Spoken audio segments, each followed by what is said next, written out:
ቦንጆur comment allez-vous እንዴት ናችሁ? እኔ ደህና ነኝ። ዛሬ የምንማረው ቃል የሚሆነው dormir ይባላል። መተኛት ማለት ነው። መተኛታችሁን መግለጽ የምትችሉበት ቃል በጣም ወሳኝ ነው። የፈረንሳይ ቃል dormir ይባላል። dormirን ደግሞ አረፍተ ነገር ሰርተን ለመጠቀም ከፈለግን መጀመሪያ ማራባት አለብን። እሱን ደግሞ እንደዚህ ነው የምናደርገው። je dors ካልኩኝ እኔ እተኛለሁ እያልኩኝ ነው። tu dors ካልን ደግሞ አንተ ትተኛለህ ወይም አንቺ ትተኛለሽ እያለ ነው። il dors ካልኩኝ ደግሞ እሱ ይተኛል እያለን ነው።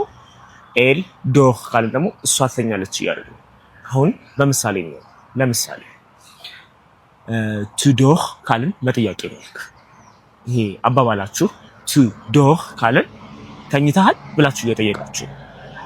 ቀጥሎ ደግሞ je dois aller dormir ካልኩኝ እኔ መተኛት አለብኝ ወይም ደግሞ ይኖርብኛል እያለ ነው። አብረን እንበለው እስቲ je dois aller dormir ካልን ማለት ነው። ከዛ ደግሞ የመጨረሻ ኤግዛምፕል ደግሞ ወይም ምሳሌ dors bien እንላለን። በተለምዶ dors bien ይላሉ የፈረንሳይ ተናጋሪዎች። ምን ማለት ነው? መልካም እንቅልፍ እንደማለት ነው። ሲለያዩ ወይም ደግሞ በስልክ ቻው ሲባባሉ dors bien ይላሉ። እሺ እናንተ ደግሞ ኮሜንት ላይ ተገቡና tu dors combien d'heures ምን ያህል ሰዓት ትተኛላችሁ ጻፉልኝ። ይሄ ቪዲዮ ከተመቻችሁ ላይክ እናረሱ።